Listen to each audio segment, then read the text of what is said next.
नमस्कार सर्वांना. आज आपण पूजाच किचनमध्ये तुमचं सर्वांचं स्वागत आहे. आज आपण बनवणार आहे रुचकर असं लिंबाचं लोणचं. त्यासाठी जे साहित्य लागणार आहे, लिंब तुम्ही बघू शकता. हे टपोरे लिंब मी घेऊन आली आहे मार्केटमधून आणि हे बारीक सालीचे लिंब घ्यायचे. 1 किलो लिंब मी घेतलेले आहेत. याला मी चांगलं 5-6 दिवस पाण्यामध्ये भिजत घातलेलं आहे आणि प्रत्येक दिवशी पाणी बदलायचं. 5व्या दिवशी आपल्याला काय करायचं आहे की हे जे लिंब आहेत ते कुकरमध्ये घ्यायचे आहेत आणि 1 शिटी काढून घ्यायची आहे. 1 शिटी काढल्यानंतर हे लिंबाचे मी 4 अशा फोडी केलेल्या आहेत, तुम्ही बघू शकतात, आणि मी ताटामध्ये काढून ठेवलेले आहे.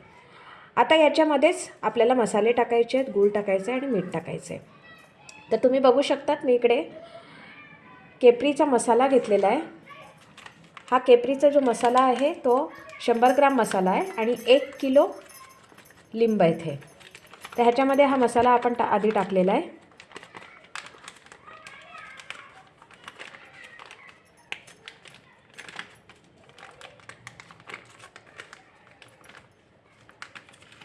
आपला मसाला टाकून झालेला आहे. आता आपण त्याच्यामध्ये गूळ टाकूया. गूळ पण बारीक चिरून ठेवलेला आहे आपण.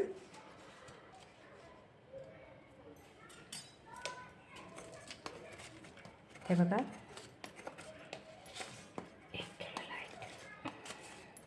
1 किलो लिंब असले की 1 किलो गूळ. हे लिंबाचं लोणचं जे आहे ते गोडसर होतं, अगदी छान लागतं.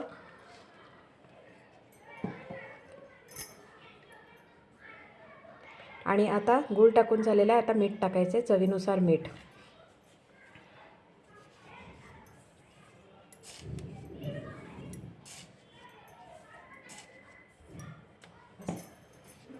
आता हे चांगलं हलवून घ्यायचं आहे, आपल्याला एकजीव करायचं आहे सगळं.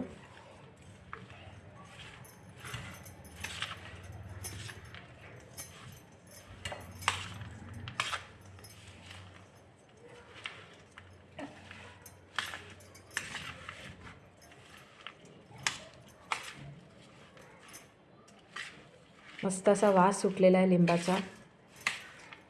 ह्याच्यामध्ये आपण नंतर थोडासा लिंबाचा रस पण टाकला तरी चालतो. गुळाच्या बदली आपण इथे साखर पण घेऊ शकतो. ज्याला साखर चालतं त्याला. आम्ही गूळ वापरतो, तुम्ही साखरही घेऊ शकतात. हे असं आपण नीट हलवून घेतलेलं आहे. आता आपलं लोणचं ऑलमोस्ट तयार झालेलं आहे. काचाचीच बरणी घ्यायची आहे. ही काचाची बरणी घेतलेली आहे आपण. या काचाच्या बरणीमध्ये आपण हे लोणचं टाकायचं आहे.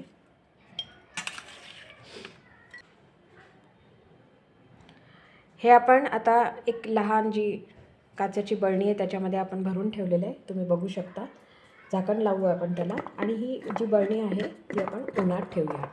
2-2 दिवसांनी उन्हामध्ये जी आपण बरणी ठेवलेली आहे तिला हलवत राहायचं चांगलं.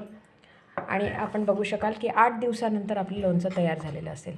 हे जे उरलेले म्हणजे लोणचं जे आहे ते आपण मोठ्या बरणीत भरून घेऊ. नंतर नक्की करून बघा, हे लोणचं खूप छान लागतं. आणि आता ऊन चांगलं पडतं त्याच्यामुळे हे लोणचं खूप टिकतं पण. आवडलं तर नक्की करा आणि लाईक करा. Thank you so much.